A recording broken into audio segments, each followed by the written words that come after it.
All right, everybody, welcome to And Stuff, the greatest show ever. 100% Facts. And also facts tonight. We're going to talk about sympathy is destroying the modern villain. It's a great conversation. It's going to rub some people the wrong way, so don't at me. Actually do. Comment below. I'll be down there talking with you guys. It's going to be awesome. We will talk to you all in 2.3 seconds. I am telling you, it is the definition between an entrepreneur and an employee. The employee goes to the cliff, looks over the cliff, says, is there a balloon down there? Do I be safe? What happens if it breaks? What if I land on my neck? The entrepreneur, they said, we need to jump off the cliff, backs up 10 feet to get a fucking run. This town needs an enema. Fuck. Who are you? Where's Commissioner Brady? Come on. You guys are 6 feet in. Too stupid! Wait, you don't really think you'll leave? Things change. You've got me! Who's got you? Everything changed. And anyone who tells you different is just lying. You know who this is? This is motherfucking Sylvester.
You're a mean one, Mr. Grinch. You really are a heel. You're as cuddly as a cactus and as charming as an eel, Mr. Grinch. You're a bad banana with a greasy black peel.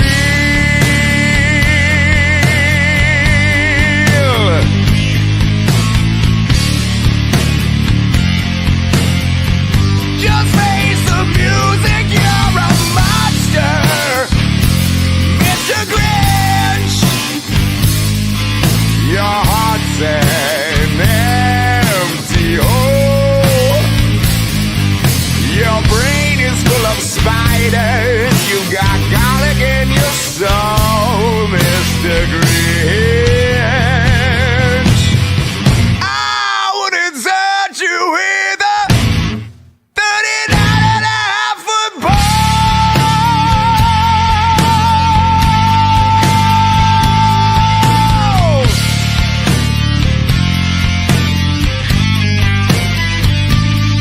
You're a vile one, Mr. Grinch.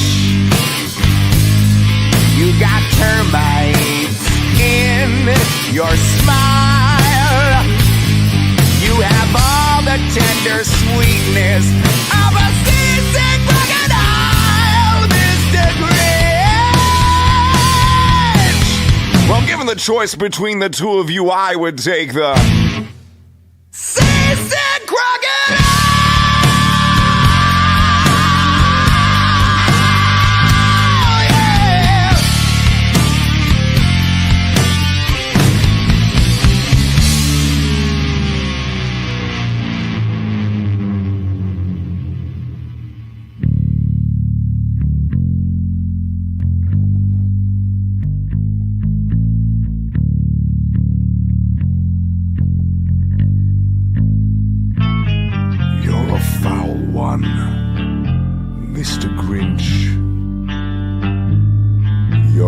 nasty, wasty skunk. Your heart is full of unwashed socks and your soul is full of gunk, Mr. Grinch. The three best words I would use to describe you are as follows, and I quote: Stag! Stag! Stag!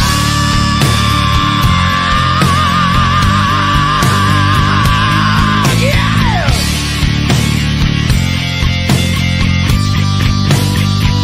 Oh, yeah, yeah!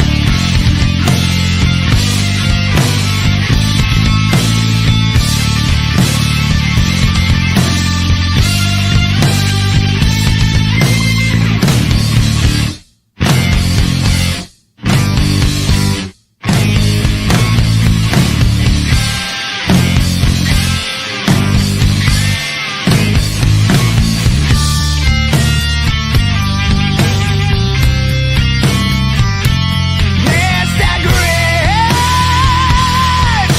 Stay!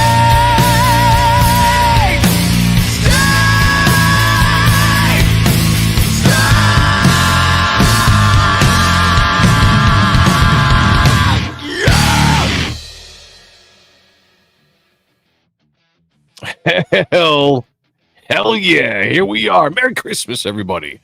Feliz Welcome. Navidad. And all that stuff. I want to wish you a Merry Christmas. I want to wish you a Merry Christmas. Yeah, anyway, that. This is our, second to last show before Christmas, I believe. I'm going to try to Yep. fit one in next Tuesday. I believe so. But It's on yeah, doc.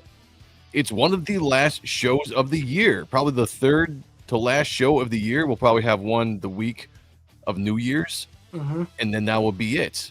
So enjoy it. Do us a favor, everybody, wherever you're watching, please hit the like button, subscribe to the channel if you haven't subscribed. In the YouTube chat, please come on over and join in on the conversation. Share this out, let people know that we're live. Most of all, Sean, Share it in other people's chats, people's tweets about their shows that are going on now. Slide ours in there as one of the bits to get here. So, yeah, if you're a mod, just slide right up in there like a gentleman. Just it's ease the it in. holidays. They Yeah. should be cool with it. And if you it's tell 'em- not Yeah, you- Scrooge. You tell them it's okay. Sean and Joe sent you. That's Yeah. all you. That's all you got to do. All right, we're gonna have an interesting conversation tonight. I think I'm gonna piss people off because I did earlier, yesterday or 2 days ago when I Can I posted. just say something real quick? Yeah, Going we back haven't and even forth. started the show, so you do what you do. Right, But right, okay. So we have 3 shows left. So the members board, yes, we have contests where we're giving you free shit. yeah. Let's So jump. talk amongst each other. Make fun of one another. Like, it's the holidays. People forgive and forget. So That is true. Since Sean brought it up, might as well bring it up before we say hey to the chat. We do have the leaderboard. Now, this is coming down to the wire. Rick Saylor is taking a little bit of a lead over Christopher Bouchard, who's in second place, 12 victories to 10 victories. It really is just a 2-man race right now.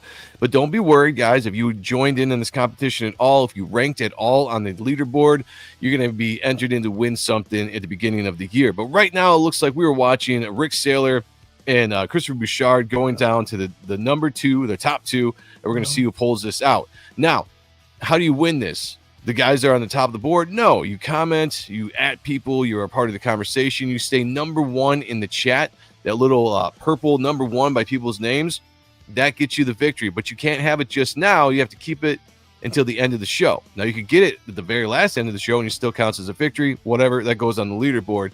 So do that. Super chats absolutely do help, as we've seen some of Christopher Bouchard and Rick Saylor doing their thing. And you guys don't want to miss out on this. I mean, we're talking about maybe $1,500 to $2,000 worth of stuff that is being put in there. When you break down $1,100 worth of shit, my shit. That's what I'm saying. When you break down the amount of original art, comic books, and other things that we're putting into that main prize, so number 1, you don't want to miss out on that. So leaderboard, get in on it, guys. Don't miss out. We'll update you before we get out of here. We're only 3 shows left to compete, and then we are going to go down to the wire. And if it's tied going into the new year, we'll have a show off, or whatever you want to call it, where we'll have to see who comes out on top. Getting to the chat, though. Mr. Rick Sailor was number 1 in the chat, number 1 in our hearts, my friend. That makes you. You're number 1. Yes, you The are. common thread in all of my failed schemes is human stupidity. People are just too stupid to accept me as their leader. That's a fact. That's a fact. Now, Rick Sailor also happens to be a member of the channel, and first members in the chat will always get this. Oh my God! I'm sorry! I can't stop coming! I'm sorry! Oh, it feels so good! Feels so good to have the members in the chat tonight. We also have Duck Bacon, member of the channel, says, hail Joe. Sean, hail the chat. Hail to you. We have K. Ojo says, greetings from Raleigh, North Carolina. Good to see you here, brother. Hi. Christopher Bouchard's in the house. So, John, hello to you, my friend. All as well. Duck Bacon doing the Lord's work and reposting this on X for us. We appreciate you very much. Our guy, the Timescales, is in the house. Been a while. Hope all is well. He says, what the hell? Haha, yeah. That's what I'm talking about. That's what I'm talking about. Black Hat Cinephile says, hello, farters. How did you know? I mean, how did he know? Like, that's all I've been doing lately. Is my diet. It's horrible. I'm gonna go on a diet. January 2nd, everybody. It's happening. I'm getting back on a diet. You know, intermittent fasting. We're gonna trim 15 to 20 pounds by July. That's my goal. Go. But until then, I'm eating like a pig. Because my last 2 weeks, I'm eating all the junk food, all the sugar, all the fast food. I'm gonna put on a few pounds before I start to lose it. That's the key, everybody. I would do the same thing.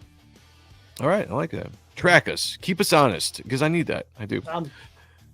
Sleeping in Psychopathy. Did I say that right? I always fuck that up. In my head, you did. We're gonna go with the right way. Says hail to you. You. Hope you're doing well. Rick Sailor's here. We already said hi. Wiley J Draws is in the house. What's up? Pecan pie. You know, I was never a big fan of pecan pie. Same. But if you like it, you win. Yeah, don't ever let anybody take away your joy. Yeah. You like what you like. It's just I'm not a big pecan fan. Strawberry? I guess. Cherry? You don't see much strawberry pies. Maybe not in like where I vicinity keep. Timescale says, wait, what? I won $2,000. No. You have to be on the leaderboard, and you have to win the leaderboard to get the value. It's not a cash prize. It's a value prize of around $2,000 when you throw in all the original art, the comic books, the extra stuff. Kayla's feet pics. Kayla's feet, two parts of her number. Two parts of her digits. I got like 15 like head sketches I'm throwing in. So yeah, it's gonna be amazing. Yeah, but you want to be on. You want to be on there. You too. Yeah, we're all here. We're all here. Let's go. All right, so we covered the leaderboard, covered the chat. Shout out to the chat. Before we get into the actual conversation, Sean, what would you think if you were going out and buying some cashews, and this was the tagline? I would buy the fuck out of those. You'd buy 3 of them. I'd buy a bunch. Yeah. Yeah, I like that. Why wouldn't you? Like, I mean, it'd be very incriminating what I would say, but it's great marketing. And it's nuts. Yeah. It's amazing marketing. Past Master Dan's in the house. What's going on, brother? Hi. Good to see you. Hell yeah. Yeah, you walk into the Target, you go up and get your favorite cashews, and you got the Grinch there staring at you in this, like, come hither look, or like I'm about to drop something in your mouth, and you read it. You say green and salty. You're like, okay, that's fine. And it's just like my nuts. That's beautiful. Awesome. Yeah. Beautiful. Shout out to whoever came up with that brilliant marketing ploy there. I would say the same thing, but it seems like a problem. Yeah, if we were to say that might put us in some trouble. Yeah. Yeah, that might kick you out of the store. Like the logistics and the law and everything. Like if you got green nuts. Like, well, that'd be worse. Yeah, that'd be way worse. Yeah, that'd be pretty bad. Yeah, green nuts. I mean, like, you might have to lose those. Yeah, those suckers are gonna have to come off. It sounds like they're coming off already. Yeah, they probably just come off on their own. Right. But, yeah, it sounds like they might need to be removed.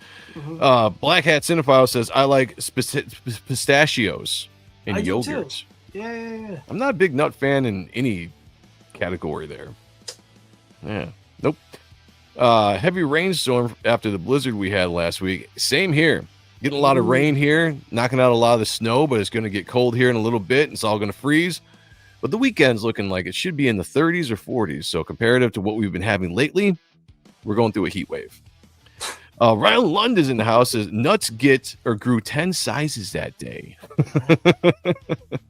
Not just 3, but 10. That's how you do it. Yeah, I like that though. Merry Christmas. I thought that was pretty funny. Also, I saw this. I just had to share this. Now, this is the question. This is the ultimate question, guys and girls. Everybody can participate in this. But I saw this posted on X, and I was like, this makes you think. Because right off the bat, I was like, I got my answer right off the bat.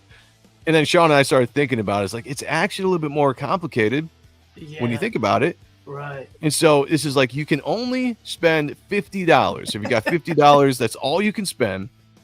And you can get Iron Man or Sydney Sweeney or the Goth Girlfriend or the Batmobile. Now, the trick is Iron Man is almost all of that $50. Right. Sydney Sweeney's half of that. The Goth Girl is the cheapest, and you got Batmobile at $25. You tell me in chat. I want to see you guys in here as well. You tell me what you would pick, because right off the bat, I was like, "Oh, give me Sydney Sweeney and the Batmobile." But then Sean brought up some points, and I had to rethink it. So, Sean, what were you taking in all this? Because Iron Man and 51 Goth Girlfriends. 50 Goth Girlfriends, says Wiley J. Draw. I like that. See, now that's utilizing your money very, very well. And See, here's the thing. Iron Man. And the thing I was thinking of is that you can use the $50 any way you want. It doesn't have to just be this version. So originally, I was like Sydney Sweeney and the Batmobile. And I'm like, okay, Sydney Sweeney would be great. Titties, all that good stuff. Batmobile would be fun to drive around in, right? But I'm thinking like the Iron Man suit. Who wouldn't want to wear the Iron Man suit? Fly around, blow shit up. But if you choose the Iron Man suit, then you can really only choose the Goth Girl. Now, Sean comes in, the brilliantness of this. Duck Bacon says Iron Man suit. See, I'm there with you. None of these are bad answers, by the way. None of them are bad answers, by the way. It's just a phase. Sydney Sweeney and the Batmobile. See, that's what I'm thinking as well, Christopher. But here's what Sean brought up. And I was like, it's brilliant, because we actually almost thought of it at the exact same time. Why not do Sydney Sweeney and the Goth Girlfriend? And all you have to do is spend $26 of that $50, and then you go take the other $24. Am I doing the math right? You can take the other $24 and you spend it on drugs. Blow for the party. You know what I'm saying? It's only a little bit, but it'll get you there. Now you're partying. Now you're partying with some blow with Sydney Sweeney and the Goth Girlfriend. Yeah. I mean, I'm thinking that's the winner, guys. I'm just saying. saying. Right off the buck, the Goth Girlfriend is a freak, but Sydney Sweeney's a jealous one. Oh. She's going to try to want to up her game because of the Goth Girl. So it's a win-win situation all around. It's mathematical science.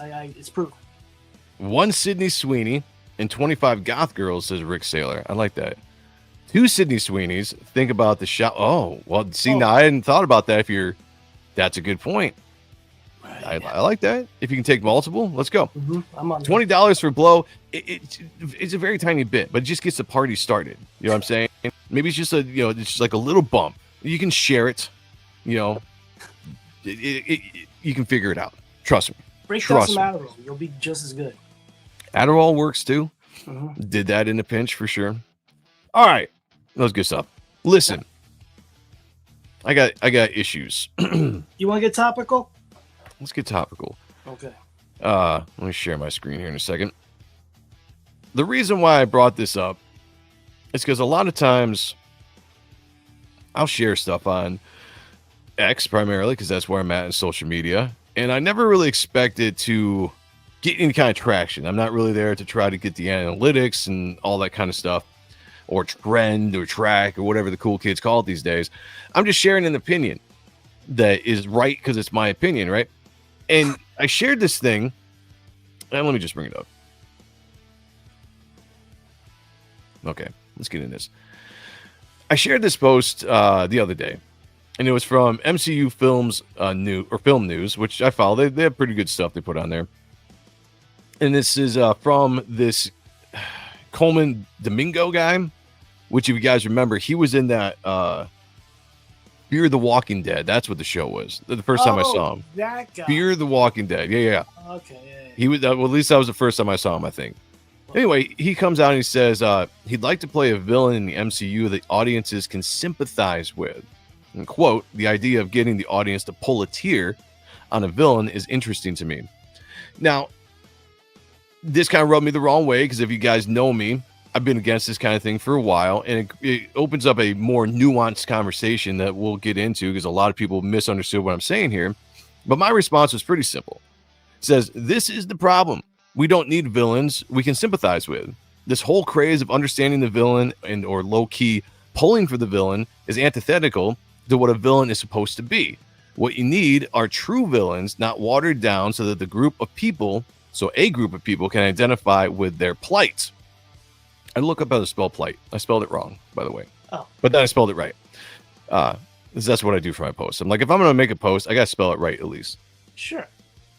Looks like I might have to moderate. Oh, moderate. Go for it. There we You guys go. are mods. You do your thing. I want to see it. Mm-hmm. I quit watching Walking Dead when Negan pussified Rick. It tailed off there for a little while. I loved Negan, though. But, yeah, I feel you on that. So, here's my thing. What I don't understand about the sympathetic villains here, I feel like there's this trend going on for the last 15 years, maybe. Trying to do math in my head. Time flies when you're having fun. But there's been this trend to want to make the villain, like this relatable character. And they do that by giving a backstory that makes you sympathize with them. Kind of like you're like, yeah, let's bring some depth to the character. Let me tell you why it's inspired to do what it does. You know, maybe their family is murdered, maybe this happens or whatever. And we can all sit here and we can all relate to tragedies in life. Right, Sean? I'm with it. All right. We can all relate to that. So we get a feel for the character. The problem is, though, modern day villains, I feel like, are more often written to take that sympathy and then turn it into relatability. So when you relate to a villain, they stop becoming a villain, and all the evil stuff that they've done since that tragedy is almost accepted, and you almost kind of like excuse it, right? You start pulling for the victim. Here's a good example.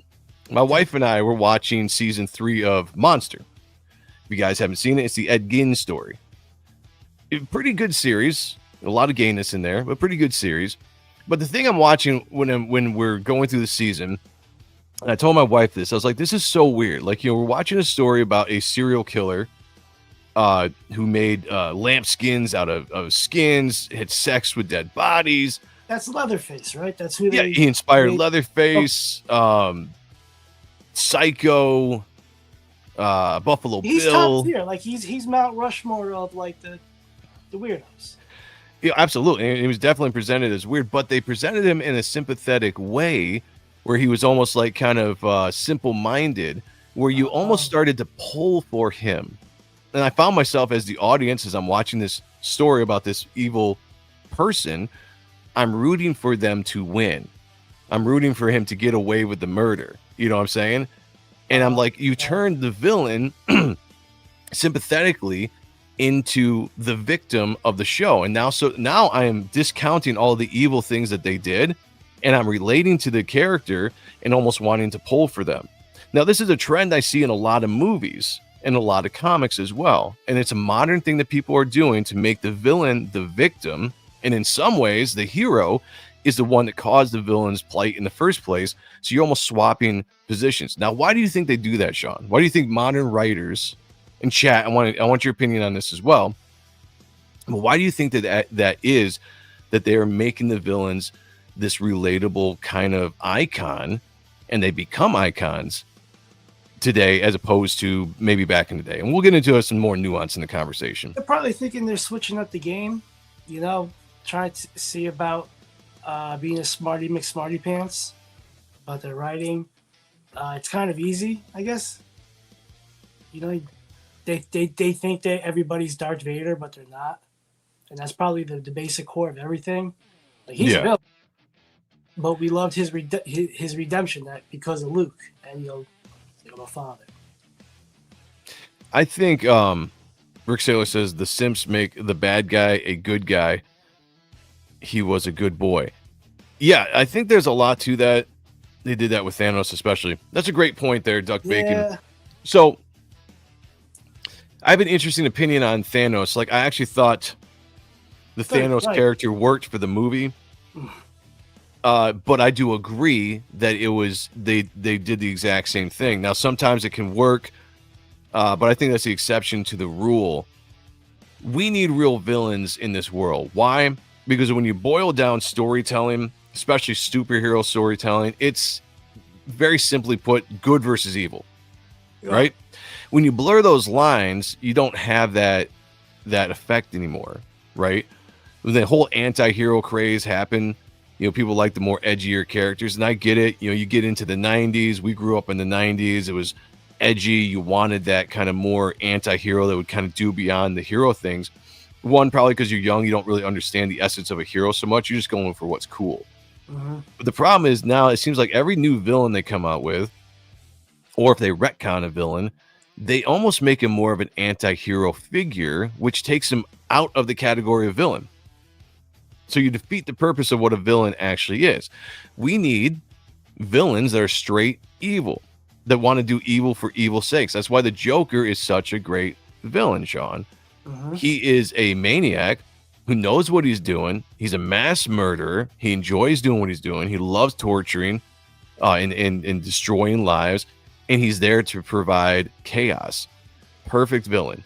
That should never change. But they've tried to change it. You look at the Joker movie. What do you think of the Joker movie? It's kind of long. It's really long. I mean, it's fine. Didn't need a sequel. I definitely didn't need a sequel. Probably won't watch it for a second time. I haven't seen it. I've heard some people say it was good. Some people said it was trash. Look, with the Joker movie, I didn't like is that if you were going to make a movie with villains, I've got other examples of this too. Oh, I gotta go on record though. Go ahead. I posted on Facebook years ago when I saw it that I thought it was something, but for a reason. I did it for a chick because I wanted to get her attention. There you go. So I really lied. That's a good reason. If you ever go to my Facebook and you see that picture, I was lying, and I'm not perfect. I was trying to get an ass. Hey, that is excusable. We'll excuse that. We'll excuse that. That's fine. Okay. No, but with the Joker, what I didn't like is you take this character that I just described 5 minutes ago, maybe 3 minutes ago, but now if you're going to make him the lead of a movie, you have to change him up to a point of way where you have to sympathize with him. Now you take liberties as the writer, to kind of take your own quote unquote take on the character. But what happens in that movie? And it was a decent movie. I'll say that. To me, it wasn't the Joker. It was fan fiction. I'll say that right now. It did not capture the essence of the character at all, but it was a decently made movie.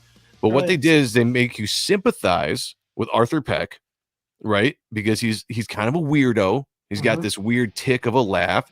Everybody's kind of making fun of him and putting him down. Society is pushing him just that little bit far to the point where he cracks. What's so interesting about that storyline is that's something everybody can relate to, right? We got to work every day. We got to deal with assholes. There's so much stuff, bills. It's expensive to live. All that kind of stuff can push you to that point where in your mind, you're like, man, I wish I could just, let loose and do these things.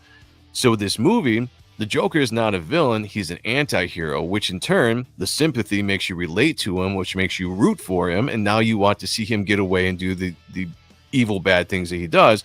And now you accept it, right? Yeah, no longer a villain, anti-hero. You killed what a villain is in that moment. And that's all they do with a lot of the modern day villains. Because I think that the people that write these characters, they think like the villain. They don't think like the hero. They don't think like truth, justice, and the American way, because they look at a lot of stuff in the American culture, politics that they want to push back on, fascist this, blah, blah, blah, that, racist this. And so then they start to look at some of the villains that tread that line, and they're like, I can understand with that thinking. So we are going to actually kind of make this villain a little bit more of a character to be admired. Is anybody getting what I'm talking about out there? Because I think I'm making good points here. Yeah, I'm with you. Good versus evil equals good storytelling. That it does. It's age old. It will never fail. Black Hat Cinephile says the old club, or the Owl Club, is manipulating the culture. The Illuminati. Yes, I feel you. Wiley J says it's the same reason they make jocks the bad guys in every movie. Those that can't be winners or strong characters want to subvert conventions. Well put. I always well put. He's probably in special ed. I was in special ed. My class was kind of like suburban, Dangerous Paradise, whatever it was called, Dangerous Minds, but suburban kids version. So yeah. I get it. So I got some interesting comments here, and I gotta give a shout out to the people that commented on this thread. There were some good conversations I had, like this guy TC here. We disagreed, but we went back and forth, and I thought it was actually a really good conversation. He brought up some good points, but a lot of people missed the point of what I was saying. You get some people here. Let me see if I can even find. That's cool. Yeah. Let's see. Yeah, so many people here. Where are the ones that there were some that were just like pissed off at me? Like here, like L take. We can have true villains that are also relatable or understandable. The thing is, though, they have to be a villain, not a Disney villain. And I just said he missed the point, because my thing is not the fact that you cannot have a relatable character. And I was telling Sean this.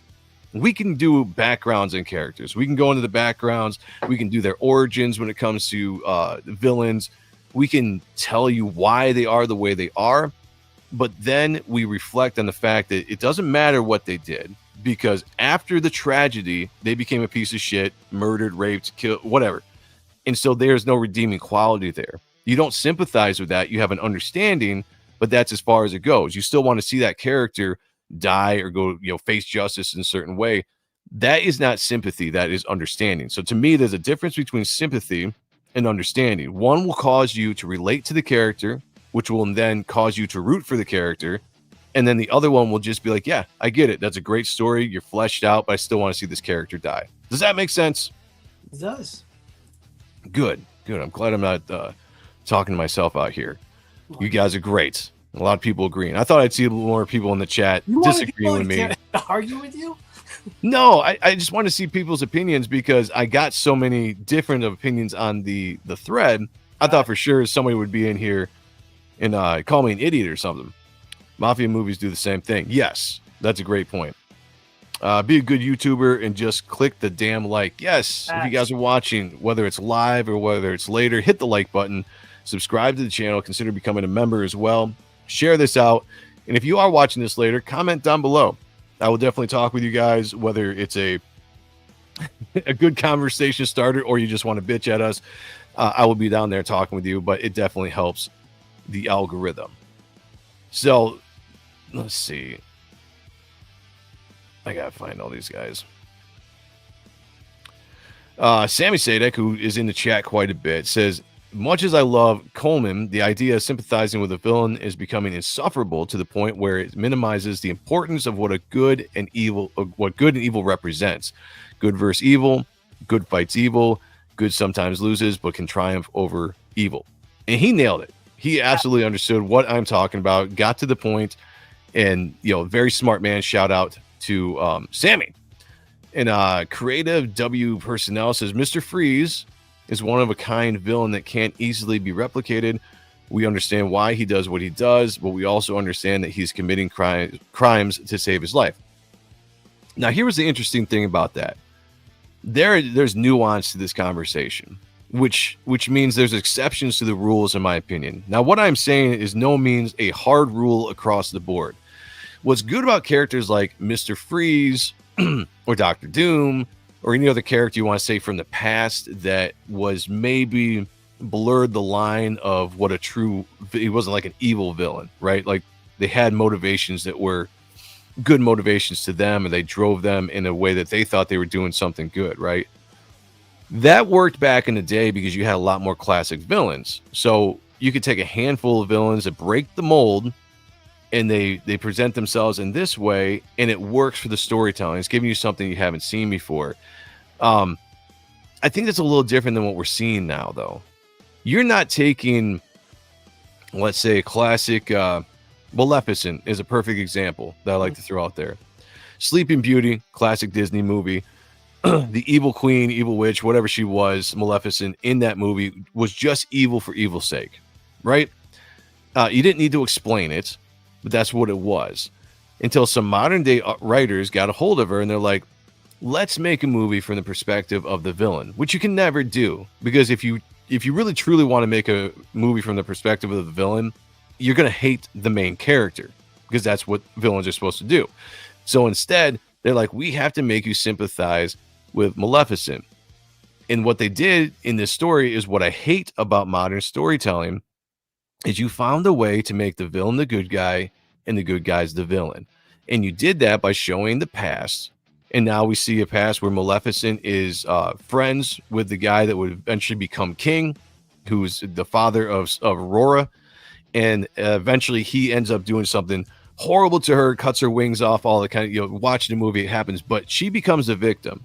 So you write the villain as the victim, you take the hero and you turn him into the villain. Now you've swapped the spots in the movie. So now that you can root for this evil person, you have justification now to root for this evil character going forward.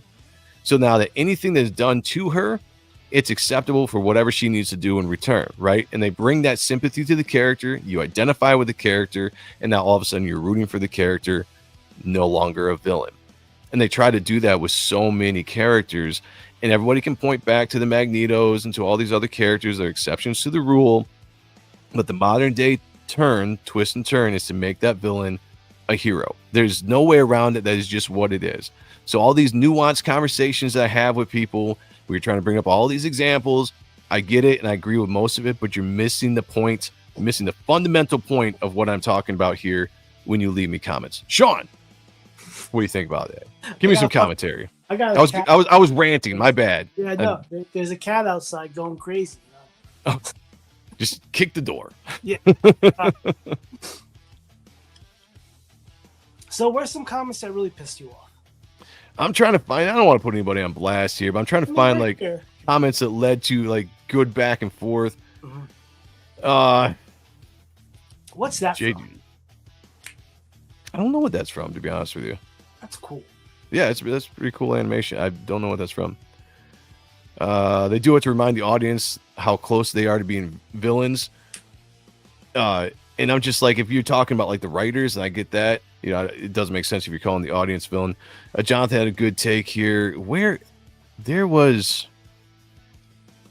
somebody that really rubbed the wrong way just by saying it.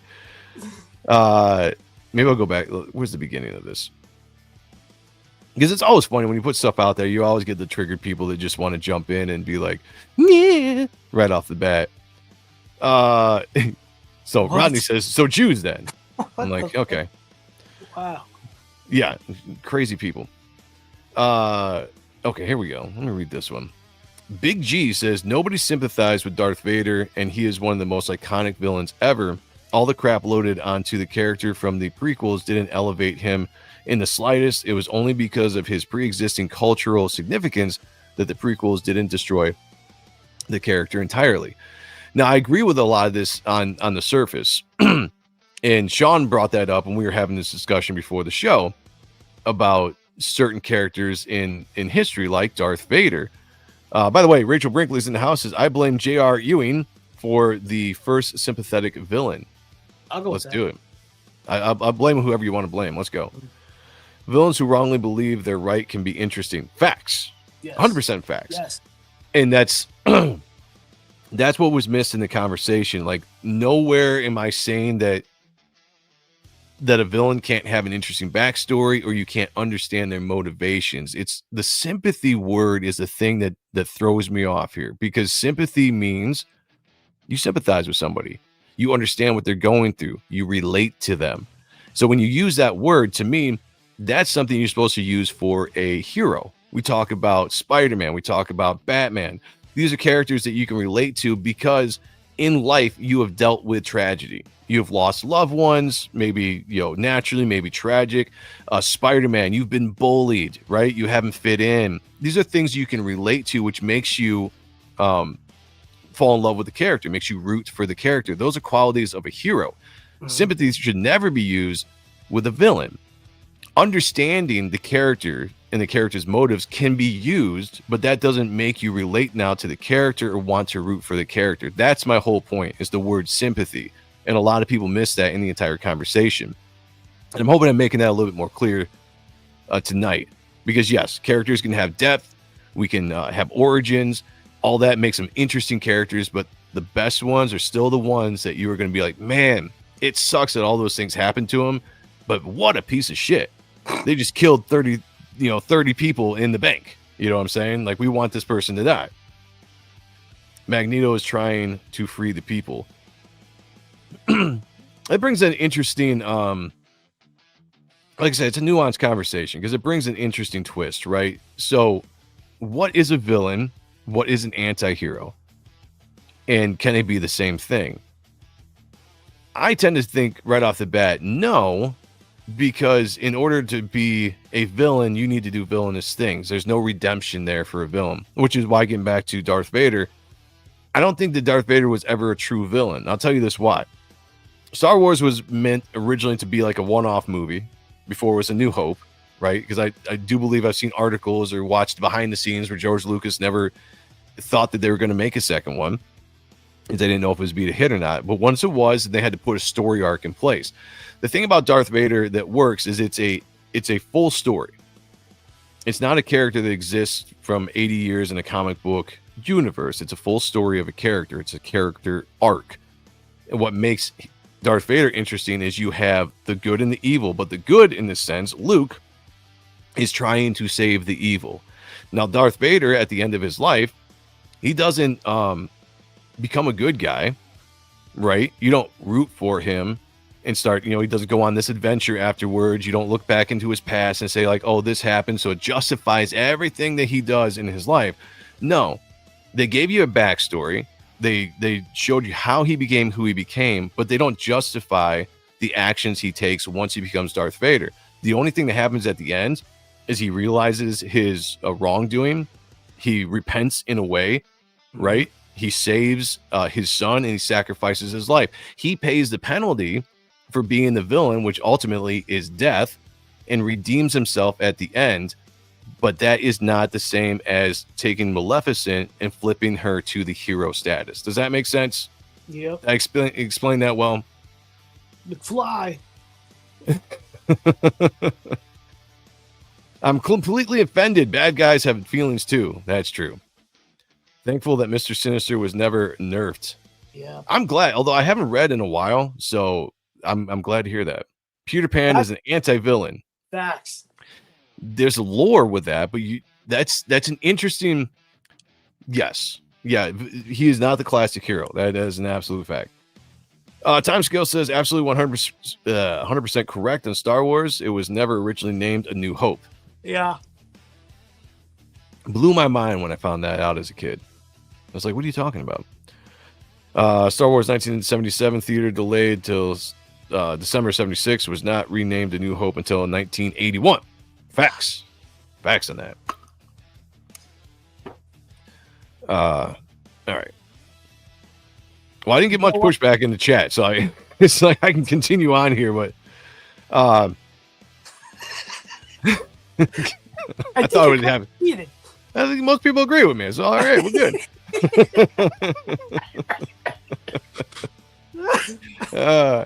Which is fine, because I with this thread, I feel like I got a lot more people that kind of jumped in with kind of angry takes. Yeah, well, they didn't show up here, unfortunately. Like this hobby guy, he was not a really big fan of what I posted after a while. He says, I'm thinking adding nuance to stories after decades of pure evil can be good. You can still have evil incarnate and sympathize. There's not really any pure evil humans unless they're extremely mental. So stories should reflect that. And I'm reading that and it made my brain hurt as I read it. I was like, wait a minute. There's not really any pure evil humans. That's a lie. Yeah, I'm just like, all right, what? Where do you live? I was saying, where are you based at? That there are no. Also, There's pure evil every day. Yeah. But this is a great point that just kind of illustrates where I think this mentality comes from, or guys like I don't know, Hobby. How do you pronounce that? Oh, that's Hobby. Is Hobby? I'm trying to read the guy above without reading the guy above out loud. Oh yeah, that was the first guy. He says, yeah, soft A here. We just had Green Goblin on my Green Goblin. Oh my God, stop being fucking dramatic. Nobody's getting rid of plain evil villains. Missed the point. Dumb person. Low IQ. Low IQ. Comprehension is a key here, guys. Comprehension is a key when you're listening to somebody put an opinion out there. You really have to read what they're saying, and then you have to listen to what it is they're talking about. We're not dumbed down here in the chat. That's true. You guys in the chat, you're fantastic. Joe, you are wrong. See, that doesn't even sound right. I like that. Thank you. Roy. Chick thinking. Yes. What's going on, Roy? Good to see you. How are you? When they made the serial out of it named Star Wars, they had to rename the 77 movie, or else its name would be Star Wars. That's a great name. They should have fucking They should just done that. That should have been the fucking name of the movie. Like Star Wars. Yes. But yeah, that would have been great. Star Wars. But they should have just done that. Yeah. But this is the thinking that a lot of these writers, I believe, put into these villains. There are people out there that actually think that there is no evil humans, or that nobody's generally evil. And this is, everyone's just misunderstood, right? Mm-hmm. And when you think like this, you allow them to have excuses for every evil thing that the character is going to do going forward, because in your mind, nobody's really evil. Everybody's just living their truth. Everybody's just living their truth, Sean. Whatever that might be is okay because it's their truth in their mind. So anything else that happens out of that, you can't judge them, right? Because it's their truth. It's their life that they're living there. So they see that reflected in characters. So we need heroes, or we need villains that aren't really villains. They're just misunderstood, right? So we can be like, oh, like I can identify with this. See, it goes all back to identifying with villains. And that's why you can't have these kind of sympathetic characters be villains. It just doesn't work out. It doesn't work out in the way that I'm explaining it, guys. There's no way around it. It just doesn't. Hey, let me throw a curveball at you. Do it. Throw the curveball. Let me see if I can hit it. It's a bit of a spoiler from this past episode of It. Okay, love it. Let's do it. Yes. Really. Like it's involved. Small spoilers, guys. Go watch it. That was great. So the Pennywise's daughter. Yes. Like she's an evil bitch. Once we find out she's an evil bitch. Yes. But are we like throwing her a pass because like she's crazy? No. All right, I'm with it. No, crazy doesn't give you a pass. That's just, it's a reason why you do the things you do. But that doesn't, it's the same thing as like, we can't be like, oh, she's crazy, but we're going to forget the fact that she fed children to Pennywise over. Not hot though. I mean, she was hot. I'm not going to lie. But hot, that's still not an excuse, Damn. Your dick might be talking there, but that's still not an excuse. But no. Probably. That character is still, she's an evil character, and she got what she deserved at the end. So there's no sympathizing with that. We just know why she did it, and that worked as a good character. There's no redemption. She was just an evil character, and I liked it. YSA's in the house says, hey guys, hey Joe and Sean, and always hail the chat. How you doing? Hail to you, my friend. Rick says, when my son was a kid, I taught him there's no real monsters, only evil humans. That's a really good tagline for our comic. In this conversation I had with Javi, we went back a couple times, and the things that he said really made me think that he came from a very leftist point of view. Now, don't take offense, guys out there, if you are a Democrat or you're on the left. I'm not bashing you by any means, but some of the things I see come out of people's mouths, like Javi, are very much this sentiment of like, there are no evil people, or he'll say right here, morality is completely subjective and very gray. From Adolf Hitler, who was extremely charismatic and inspiring to his people, to the American forefathers who owned slaves. Here's an in-depth explanation, which he goes into, and I don't really want to read it because you know what? I can just see from this paragraph that he's wrong. Go ahead, Sean. Yeah, we're not going to throw Hitler a fucking curveball because you want him to be a painter. They like, he just let's wanted be to paint. real about this. Yeah. Let's relax. Rachel says Batman villain was Batwoman villain was Batwoman herself, while her twin sister was more sympathetic. I don't know yeah, I'm not sure. I don't know if that's a movie or a comic. I did not read it, but I love the insight. The reason why I didn't read all of his stuff, I might have glanced at it, but I'm like, I don't need to read this to know where this dude's coming from. When you say a sentence like morality is completely subjective and very gray, that is like a newer age leftist way of thinking, because it makes no sense. I'm sorry. Morality is absolutely not subjective. There is good, there is evil, and we all know it inherently.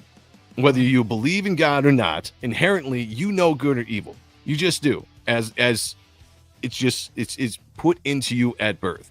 You know that raping that person is wrong. You know that murdering that person is wrong. You know that pushing down the old lady and taking her purse is wrong. You see somebody else do it, you know it's wrong. That is not subjective. That is reality. But these people live in a world where you can take all of the moral stuff, all of the bad stuff, and you can be like, oh, it's subjectively bad. Well, who's subjectively, who's judging that? These people are, because they don't see that kind of stuff in black and white anymore. They see it in shades of gray, and that's a big problem. Now they want their fantasy world to reflect their thinking, and they grapple onto the villains more because the villains think more like they do instead of the heroes like Superman or Captain America, who are the quintessential, Boy Scouts that want to stand up for good. These people want to look at and praise people like Lex Luthor or Thanos or anybody else that they can twist into their weird minds. Okay, I never watched it. Never watched it. There are people who don't believe in true evil in this world. Yes, exactly. You probably said that before I read this, so you are correct. Kirk Warren says it reads like AI wrote it for him, the grammar, capitalization, etc., and they just shove Google images at you. I didn't think about that. That's a good point. Yeah, some of these guys might not have their own arguments. They have to actually like, AI, how do I argue with this guy? Tell me how do I go back? But you can't, because when you say morality is subjective, you lost the conversation, because I know that you're not thinking clearly, and there's no point in having a conversation with you.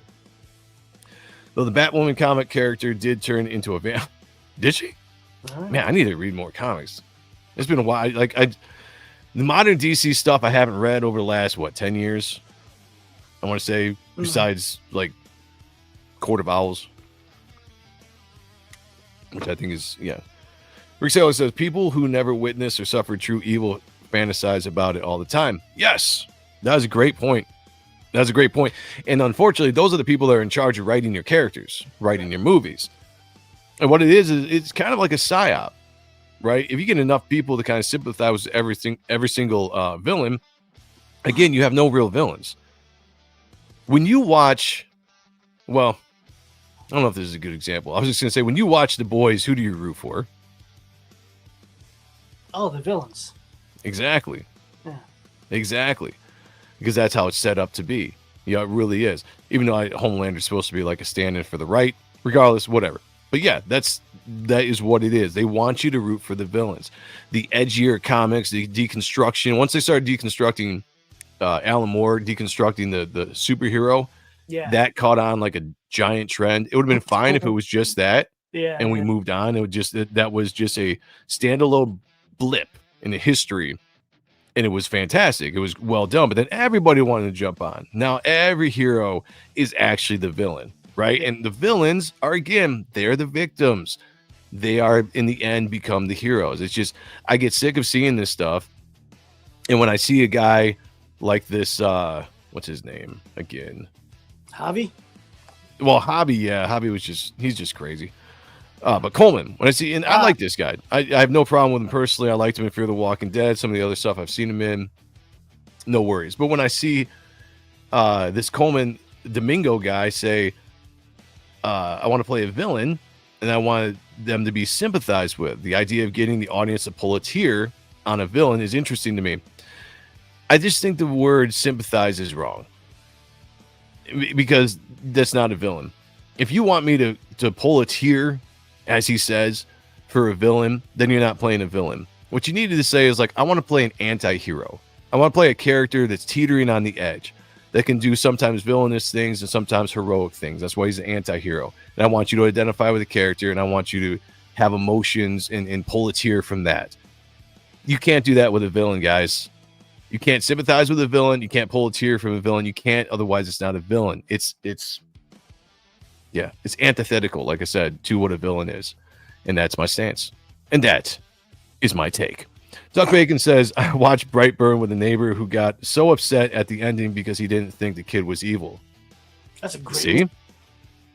Yeah, and see, that's the thing. Like, you can have great movies like that. You can destruct a hero if you want, or you can make a movie from the perspective of the villain, as long as he gets what he's supposed to get at the end, he or she, right? As long as the villain's not winning. You're not rooting for the villain the entire movie for them to win at the end. They have to lose because that's evil. That's just what it is. There are way too many people that sit here and worship evil all the time because it's become the cool thing. Like, oh, we want the bad guys to win. I remember when the craze in movies, I want to say like around late 90s, early 2000s, when they started having movies where the villain started to win. It was cool because you didn't see it very often, right? You're like, oh, that's a crazy ending. The villain won. Blown away. Remember that movie, Jeff Bridges? Oh, that was a good movie, but I haven't blown away come to my mind. But yeah. It was a good movie because the bad guy won in the end, and you didn't expect it. It was a good twist. But again, that stuff has become more the norm now instead of something that was just like, oh, it was a good twist. I didn't expect that. You leave the theater, you're still satisfied. But people took that to the nth degree, and they're like, everything has to be like the villain has to win. Walking Dead. As much as I love Negan, did evil things. What did we do? We ended up sympathizing with him, right? It didn't matter that he caved in Glenn's head or Abraham's head or anybody else that he killed. You're like, okay, I guess he's kind of cool. That's fine. We forget about it, right? You made the villain the victim, and then you made him the hero, and you made the hero the villain. That's what they do. Art of Roy says, this is why Rippaverse comics stink, because Eric July is immoral, so he can only write immoral characters. Well, I don't know all about that because I haven't followed much of Eric July at all.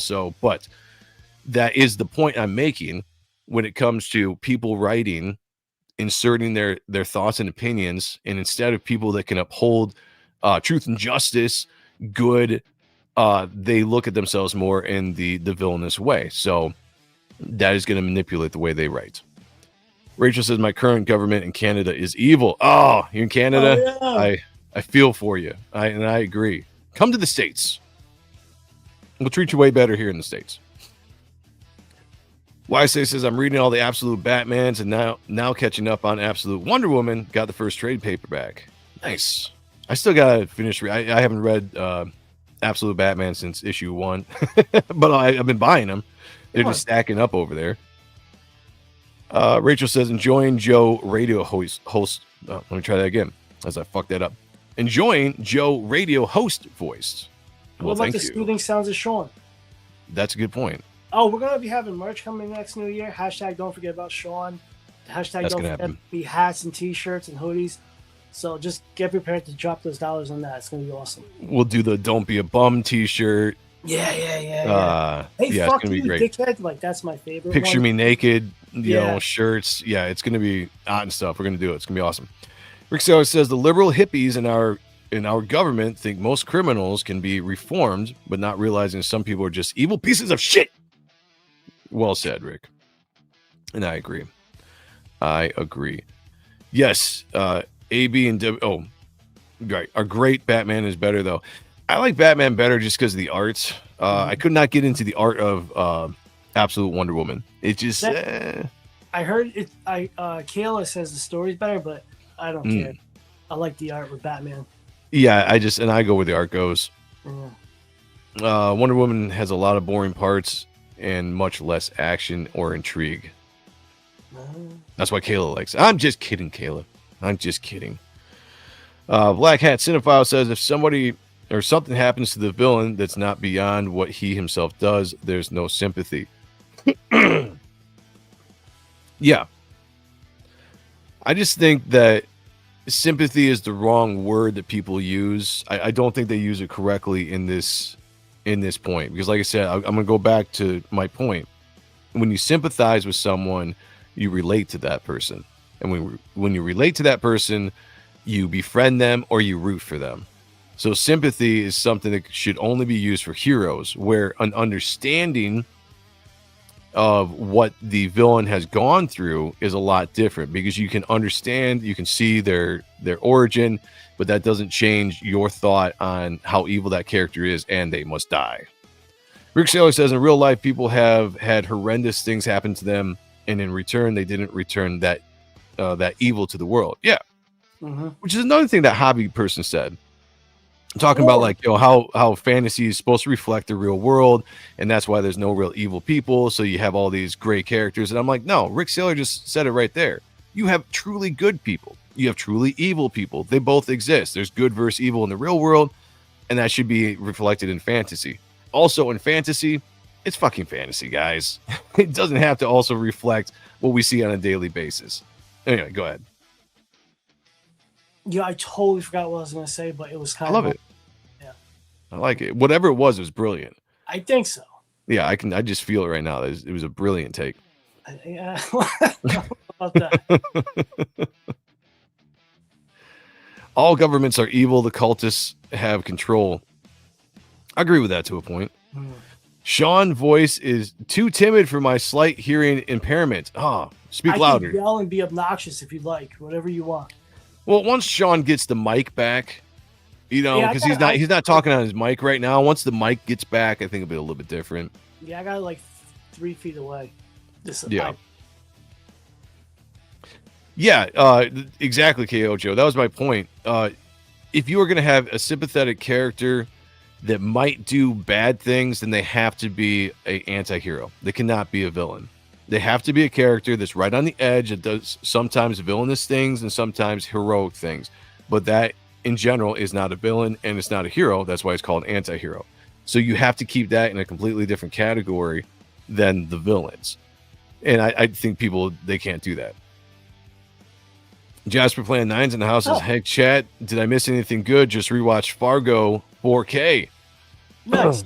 You missed everything good. In Fargo, I was just telling Sean that the people that talk in Fargo, the accent they use is kind of a similar accent you hear upper north of Michigan, like the Uber accent. It's slightly different, but it's pretty similar. But because Sean was saying that Michigan, that we have an accent here in Michigan, which I don't think we have. I just think Michigan, they speak correct, right? Everybody else has the accent. I'm just saying. I don't think it's you. I like your wife. Like, I don't have the accent, but no, I really don't hear anything. Oh, okay, I see. Anna and like everybody else, like I don't think it's you. But all right.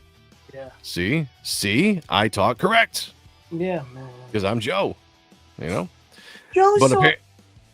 but apparently Michigan does have an accent, because I used to go down south when I was on tour with my band, and everybody down south would like our accents, and I'm like, okay, we'll just go with that, The groupies liked it, so I wasn't complaining. But yeah, go up north a little farther in Michigan, and you get the don't you know kind of sounding accents. I don't know where it comes from, to be honest with you.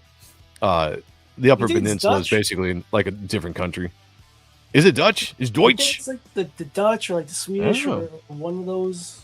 I don't know. Because there's a part land in like upper north Michigan of like, I guess they're Dutch, but they still sound Dutch because they're so far out in the sticks. Beautiful country. Well, next time we talk to John Mayle, we'll have him explain. Hell no, yeah. He seems to have some good. He gives the map. I can't move my hands properly, but yeah, he does the map. Or wait, I'm backwards here, but yeah, he does the map pretty good. YSA says, Sean said it telepathically, and it was mind-blowing thought. It blew my mind. Yeah. My evil side is checked by my chronic pains. Reach that.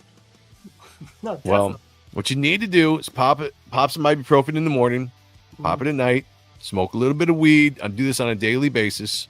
Drink lots of water. And then maybe that'll help out a little bit.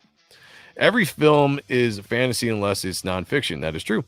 Yeah, you know, That is true. Great winter film. I've only seen it once. I don't think I've seen it. A lot of people like it. Sean is the whitest trash.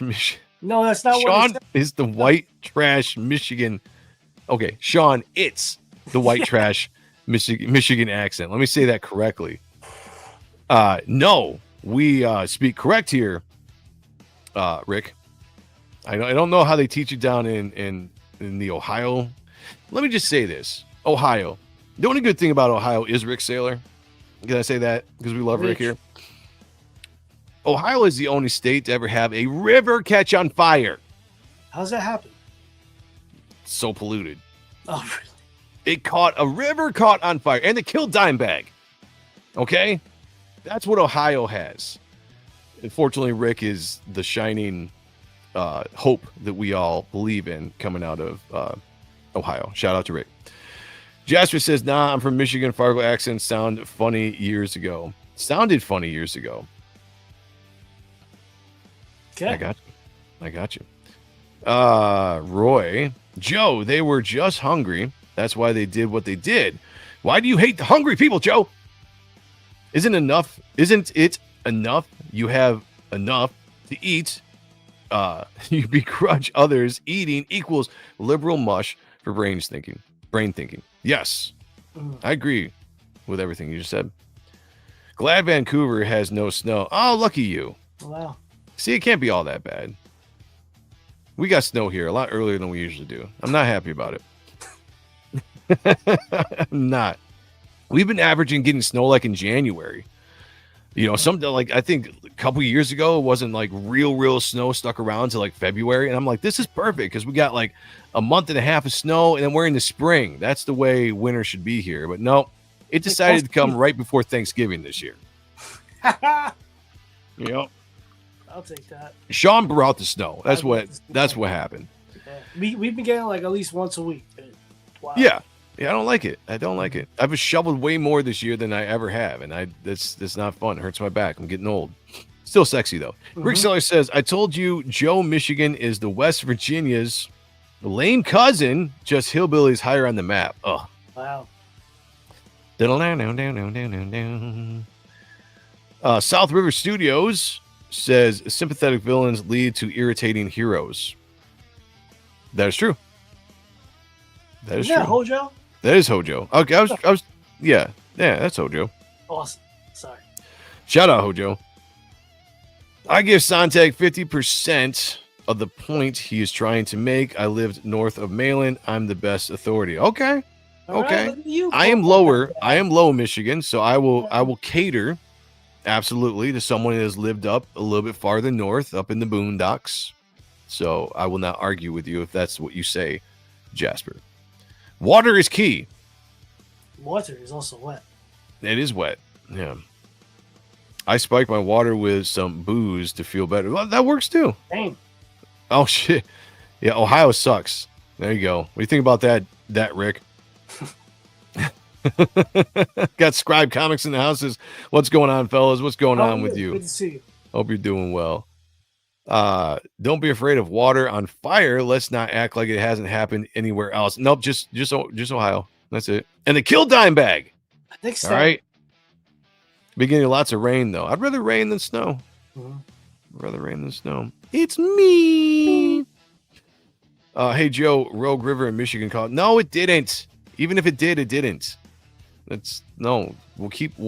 No, we go. Yeah, right.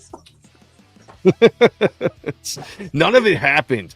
Only river to ever catch fire is in Ohio. Okay, that's what we're going with here. I will not take the lies and blasphemy from any of you on that.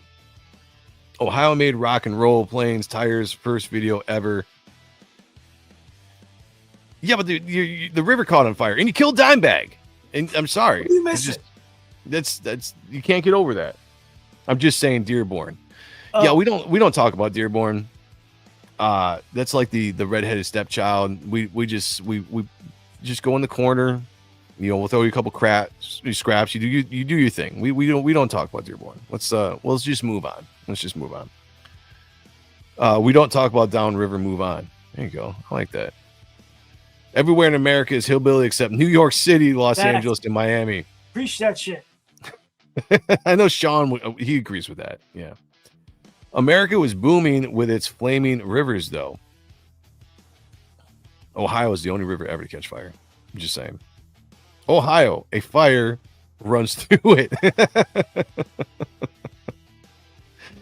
Ryan Lund is in the house. Says, you ever meet Dimebag? No, I never got a chance to meet Dimebag.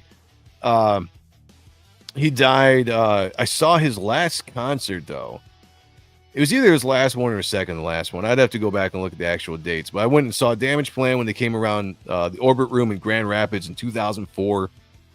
They were touring with Drowning Pool. And I believe the next stop was in Columbus, Ohio, where he ended up being murdered. And so I never got a chance to meet him. But years later, I would meet his brother. I got a chance to meet Vinny, partied at his house, ate his buffalo wings, and he made his own hot sauce or barbecue sauce, which was fantastic. Nice. By the way, fantastic.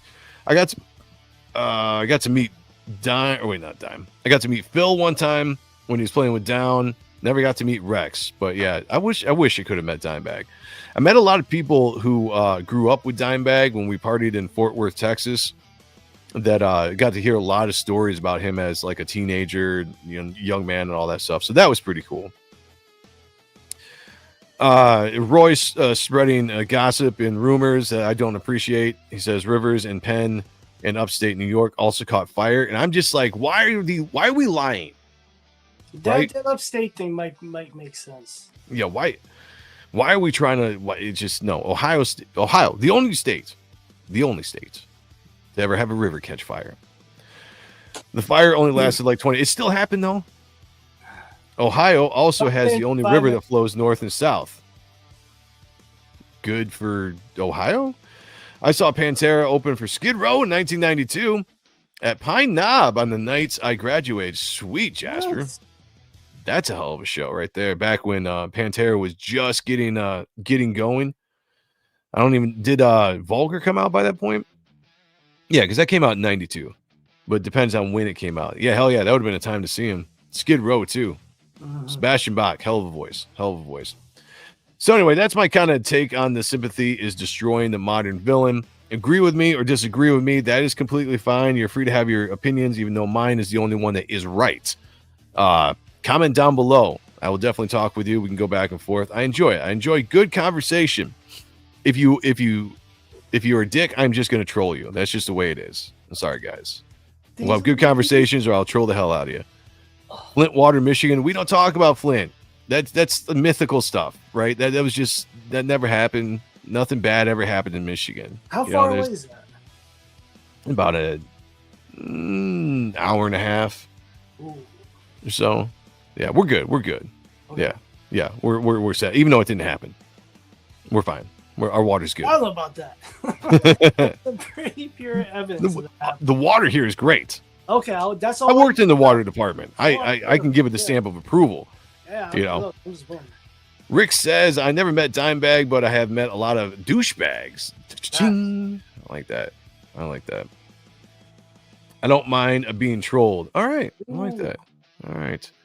I mean, I'll troll in a funny way to the people I know, but if you're a dick that just comes at me with a whatever comment like some of the people did, I might try to engage in a conversation with you depending on how I'm feeling. I might just troll the hell out of you because it's fun. It's more fun than to listen to these stupid comments like Have or whatever his name is had.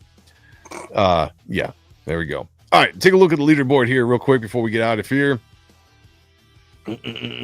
Surprise, surprise, Rick Saylor is number 1 on the leaderboard, going for his 13th victory. He's trying to put this thing away before the end of the year so that there is no question, there is nothing in doubt that when we roll into 2026, it is going to be Rick Saylor walking away with that giant prize on the leaderboard. So we'll see what Christopher Bouchard has anything to say about it by the end of the...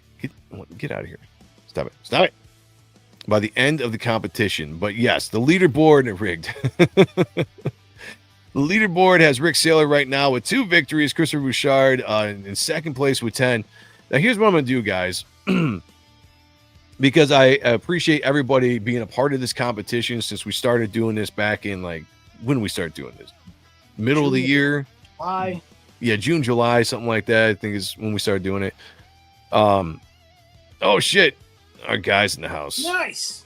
Look at that, Sheldon Martin. Pegging isn't new for me, friendo, but it is for Disney.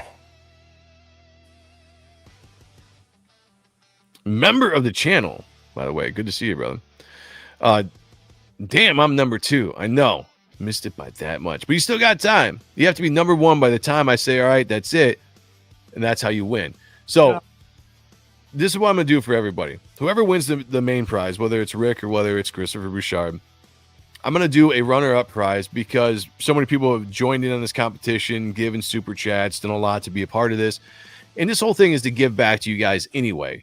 For supporting the channel as long as you have on all our various shows that we have on the Ronan Joe channel. Runner up is going to get. Did I freeze? I feel like it froze. You did. All right, did. One of us did. All right. One of us did. I'm back. I think we're back. Runner up, though, we're going to do is I'm going to let you go to. I guess let me share it. Be easier than trying to explain it without visuals. What is going on with my computer? My new computer is almost here, guys. Okay, maybe it's the internet. We'll see. The runner-up, I'm going to let go to the Superior Press store. If it pops up, it pops up. If not, we'll figure this out. You can go to superiorpresscomics.com, and I'll let you pick out any of the merch that we have on the store for free. Pretty cool. Okay. I don't know if I'm freezing. I don't know if you guys are getting that. I'm starting to get kind of pissed off here. But yeah, the runner-up. Okay. The runner-up can go to the Superior Press Comics store and get any of the merch, the physical merch, hats, t-shirts, hoodies, coffee mugs, whatever we have there. Pick one item out for free. That's what the runner-up is going to get. And then I'm going to run a raffle. Anybody that ended up on the leaderboard, you had to have at least one victory to be on the leaderboard. We're going to take all those names except for the top 2, and we're going to raffle them off, and whoever wins is going to be able to, or I'm going to send them a coffee mug as well from the store. So this is one of our brand new hats. This is the Reaver Destroyer Dark logo hat. This is awesome hat. I love it, and it just looks great on that logo. So the runner-up can pick out a hat or a t-shirt or anything they want. If we go to, oh man, I'm going to beat the shit out of this computer is what's going to happen live on stream. It's pissing me off. Okay. Just work for 5 fucking seconds. Just work so I can show what I have to show, and then we can end the show.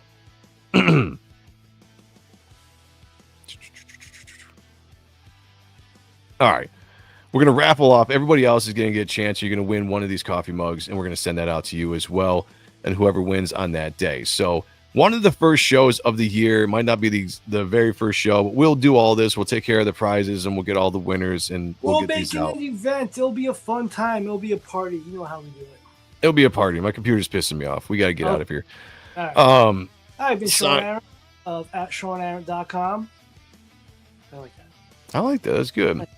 You got that Picture Me Naked calendar in your store yet, Joe? Not yet. I got to take 12 more pictures of myself because I want to make sure that every month has a good angle. Right. It's all about the angle. It's it's all about the angle. If you want to be impressive, that's just a secret. That's just a secret, guys.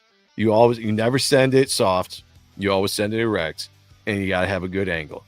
You got to impress the chick. That's just what you have to do. I'm telling you. I just take my advice. Michael Pritchard's in the house says the runner-up should be a draw-off, and the winner gets to be put on a Youngblood cover. Low blow. Blow. I support Rob Liefeld in this channel. Shout out to Rob. Mm-hmm. Even though I might have made him mad. It's all love. It's all love. It's all love. We are supporters of that. Not the dingle. Always a dingle. Let's go. 9.95 of 10. Wait, of the 10, it is the user and not the computer that messes up. Well, thank you for that. That confidence there. Yeah, Rick Sailor's bought from the store 5 days or so of shipping. Yeah, it's good stuff. It comes fast. Black Spiders is says happy holidays, everyone. You too. Member of the channel. Good to see you. Happy holidays to you. McFarlane is my hero as we were both Canucks. That is true. That's cool. McFarlane is the reason why I wanted to be. No, actually, McFarlane and Dale Keown are the reason why I wanted to be Canadian growing up as a kid. You know, because you start idolizing somebody and then you're like, oh, they're from Canada. I'm like, I want to be from Canada. You know, like that's so. Anyway, short story there. Good stuff comes fast. Hey now. It's my excuse. Hey, at least it's coming. Right. You know? All right, guys, we're going to jump out. We have one show left before Christmas. We're going to stream, I think, next Tuesday. Go ahead. Oh, okay. Oh, no, I was just doing one show. See, I'm trying to make my fingers work. So I'm like, one show. Oh, shit, yeah. One show left. I believe next Tuesday we're going to stream. We are doing the new, so we're not doing the Spawn review anymore. We redubbed it just to the review because we're going to be doing other comic books going forward, especially with Brett Booth getting closer to being off of Spawn. So we started with The Darkness, and we did on last Thursday, we did a special review show where we looked at the new Darkness 2025, which was a really good show. Go back and check that out. But we are going to follow that up with the Darkness #1 1996 Mark Silvestri version on Tuesday to close out. Well, I guess it's not closing out the year. We'll have one more show before that, but that'll be right before Christmas. So join us next Tuesday on the review and be in the chat. Have read the book. Let us know what you think about it. Joe, didn't you want to be Asian too? I did. There was one point in time where I wanted to be Japanese because I fell in love with the Japanese culture, samurais, ninjas, all that stuff. I wanted to move to Japan and live in the mountains, you know, and trim those trees. Bonsais. Yeah, bonsai trees, you know. So yes, I wanted to be a lot of things growing up. Depending on who I wanted to be black at one point because I loved Michael Jordan. I was like, now I got to be black. Fortunately, I'm an 8th black because my great grandmother on my mother's side is black. So that makes I'm black. Mm-hmm. I identify now. I'm with it. Yeah. I got to change my my government papers. We need to do a Rumble show watching live videos. Can you watch? Okay, I've got a question then. What's their copyright policy over on Rumble? Because I've wanted to do that. I wanted to watch like live concerts or music videos to do reviews like on the Ronan Joe show. I've wanted to watch certain clips of movies. You can't do that on YouTube because you get hit with the copyright strike. Is that allowed on Rumble? Let me know, because if that's the case, we can do, you know, Rumble exclusive shows where we go over that content. That'd be fun. I think it'd be fun.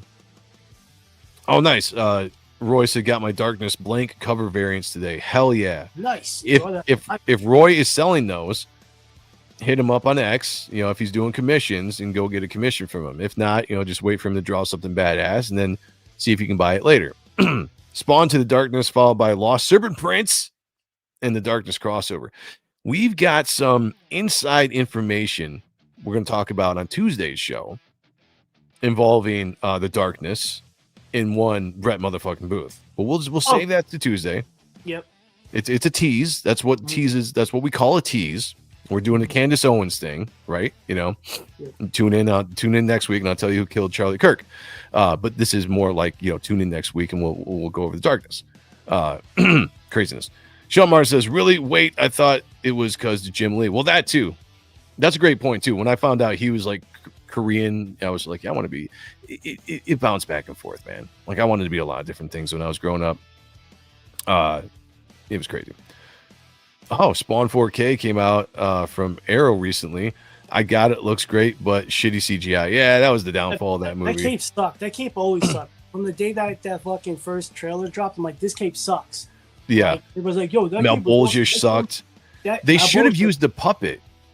Right? Yeah, exactly. They should have used the puppet version that they decided last minute not to use. Would have been way better. Like way better than the weird unfinished animation that they ended up going with for Mel Bolgish. Do you know what that was? Where that was from? No. That's American Werewolf in Paris. Like that's what that is. Just kind of fucked with. Yeah. The animation or the puppet? The animation. Weird. Yeah. Oh, in Paris, not in London. The No. second one. Oh, I got dude, you. imagine that would have been kind of cool. That would have been sick. Yeah. But no. Hell yeah. Joe the Black Ronin. It could happen. It is happening. Like I said, I'm part black. Rumble is free. Is a free for all. All right. Well, I'm gonna look into that then. If Canada was like a movie, Canadian bacon, then maybe visit for a week. True. I'm going to Canada next month. Are you? Yeah, when my cousin comes into town. Oh, that's right. Yeah. We still need to go up there. We got ideas. Yeah, we got Should we say what ideas. we do? We got to figure out. We got to get Malin involved. It's gonna be an escapade. Let's say what we're gonna do because we're gonna be cool. Well, let's just hold back. Let's hold it back in case it doesn't happen. Okay. Yeah, we got to plan it first. Let's go.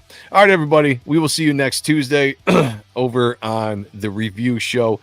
Go find somebody that's streaming live. I never know who's streaming anymore, so I don't really do raids much anymore. So look, go find out. Oh, before I get out of here, I gotta give a shout out to the man right here. The Don's in the house. Don Areno. There he goes. Don. Everybody go check out Saturdays at 7 p.m. the studio. Except this Saturday, I'm going to be sitting at 8 p.m. watching the Chicago Bears kick the Green Bay Packers ass and take over or hold on to the NFC North title or first place there. So that's where I will be, guys. Just, be careful what you say in public, Sean. Canada doesn't have free speech. That is true. Fucking communist. Wait, really? It's become, we definitely got a plan for when we head that direction. All right, guys, we got to get out of here. Tuesday, I'm not doing a Ronan Joe show. Update on the Ronan Joe show. I'm going to do it. I'm rescheduling it, reformatting it in 2026. It'll be back. Right now, there's way too much shit going on with the holidays and other streaming to do all the shows that I need to do. So look for Ronan Joe to return in 2026. Until then, everybody, chat, you've been badass. You're amazing. Rick Saylor, congratulations. You got your 13th victory, and you are headed to that major prize here at the end of the year. Shout out to everybody that's participated in the leaderboard, everybody that's been in the chat all night. Great chat, fun chat. We appreciate you guys here on Ahrent Stuff. We are getting out of here. Find somebody to stream. And I'll just say this as I do always. Be good to each other. Take care of one another. And as always, picture me naked. Talk to y'all later. Peace.